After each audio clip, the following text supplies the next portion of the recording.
Welcome to today's College Financial Prep episode of Preparing for College, and we're welcoming Dale Troy, College Success Coach, to the podcast today. Welcome, Dale.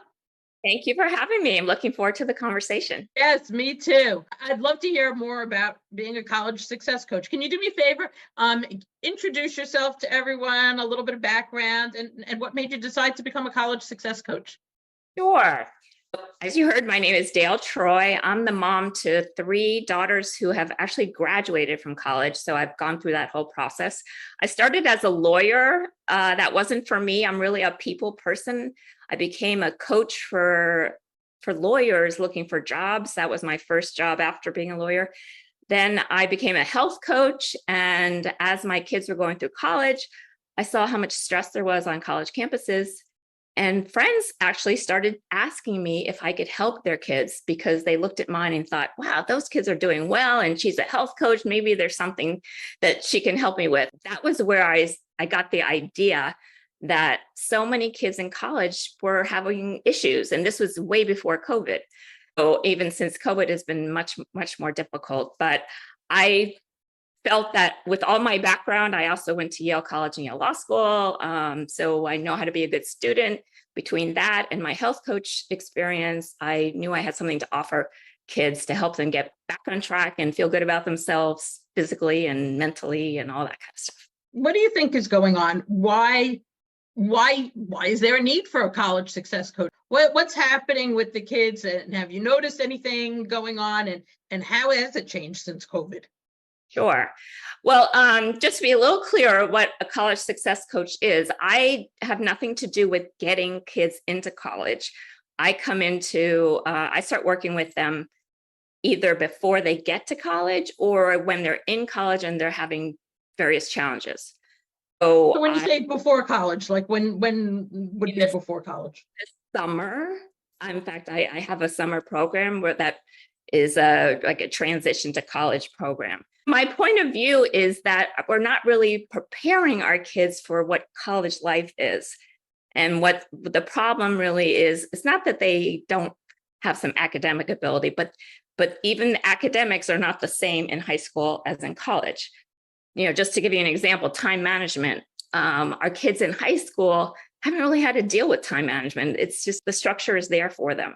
But when they get to college, there's no structure and nobody telling them where to be and what to do during their day.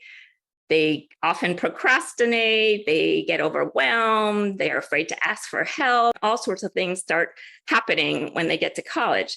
So why do I think it's different today than it was maybe when we were in college?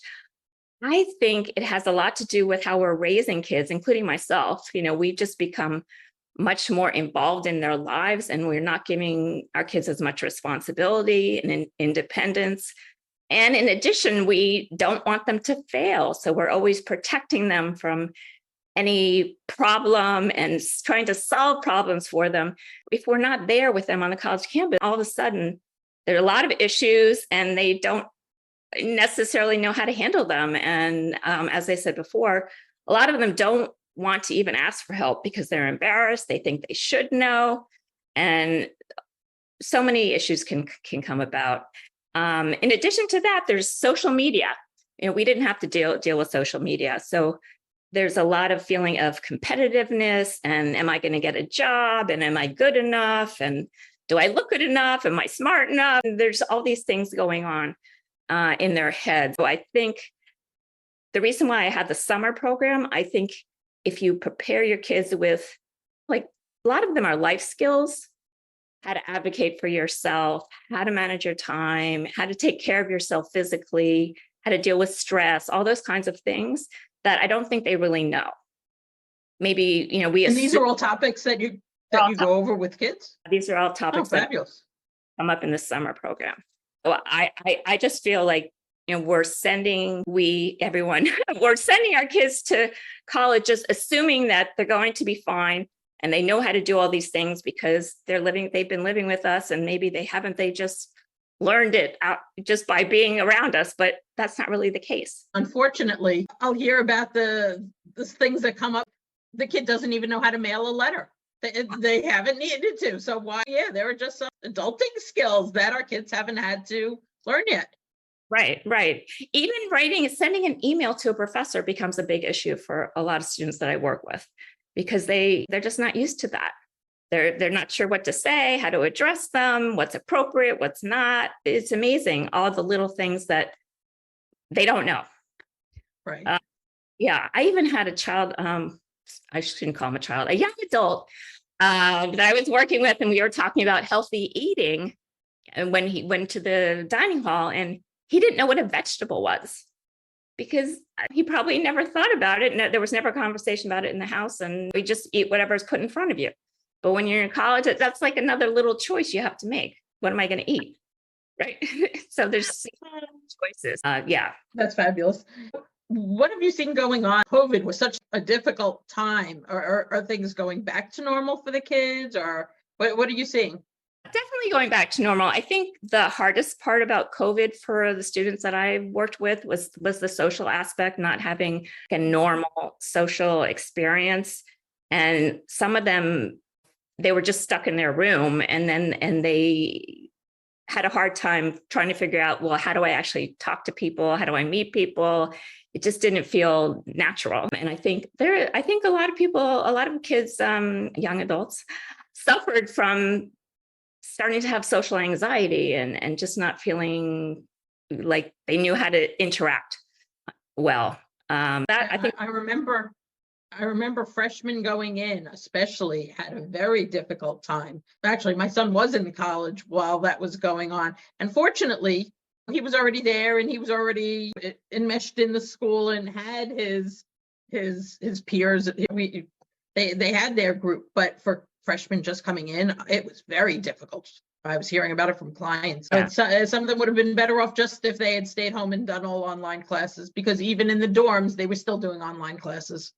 That was just so unnatural and scary too for the kids. You know, it's going to get sick. Am I going to have to be isolated from everyone? And that was just. And actually, getting sick, is that another topic you address? Well, I'm a proactive person, so I talk about how not to get sick. Good. No, but I mean, something that I would hope parents help them stock up on first aid kit for their dorms, but also when to go see the nurse or doctor on campus, or how to get medicine. They need to be aware. Actually, there are a couple of books that I recommend that are specifically on that topic about health in college and what to do. So that's the route I go since I'm not a doctor, but definitely an issue. And if I was working with somebody like one-on-one, I would be helping them along with that as well. Fabulous. So, what tips do you give parents to help their kids as they're going to transition to college, especially for the current 12th graders that are college decision days coming up May 1st?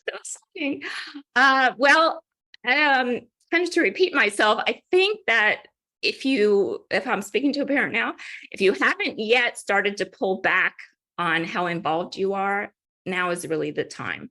Really step back and don't just do it without saying anything. You have a conversation with your child and say, in the fall, I'm not going to be there. So let's start to act like I'm not there on a daily basis. And I want to give you more responsibility.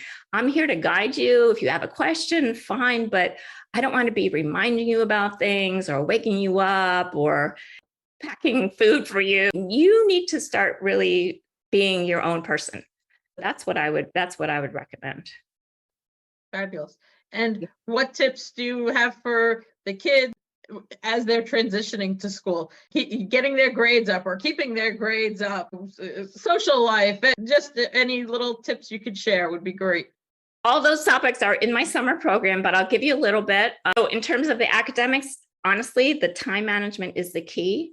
If they can learn how to structure their day and really keep track of things, and I believe in a physical planner. I teach students how to actually time block on a physical planner so they actually have a plan for the day. So they aren't just, well, what should I do now? That's a way to waste a lot of time. If you structure out your day, when you're going to eat, when you're going to study, when you're going to go exercise, all the things, then you can get a lot more done, and you can also make sure that you're not missing assignments and that all of that. In addition to, in terms of grades, I think that kids don't realize in college how much time is spent outside the classroom learning. When I tell a student, to make a study block, study doesn't mean just study for a test. Study means actually learn the material, because the professor is not fully, they're giving you information, but they're expecting you to spend 2 to 3 hours by yourself after you've had your hour class, really trying to understand the material and read additional whatever they've given you. And it's like a whole different way of thinking about learning. It's not just it's outside by yourself as well. And for parents that have their first going to college, the professors have office hours. I just want everybody to know this. So if your child ever says, well, they don't answer, they don't understand the material and there's nobody to ask, there are office hours. And there are also teaching assistants. They're called TAs. So right. Assigned to the class as well, so that there's no reason. And there's tutors on campus. So there's always a way to get help. The issue really is that getting your child to ask for help, to stand up and say, I don't understand something. That's really the main issue. That's academics. And then on the social part, the real key for freshmen is to go to college knowing that everyone's looking for friends. And it's really the perfect time to meet people. And as long as you're out there, don't stay in your room and expect people to come to you. Go out and participate in dorm activities, join some clubs, go to the big fairs where they have all the clubs out, and just get involved, and you'll just automatically meet friends.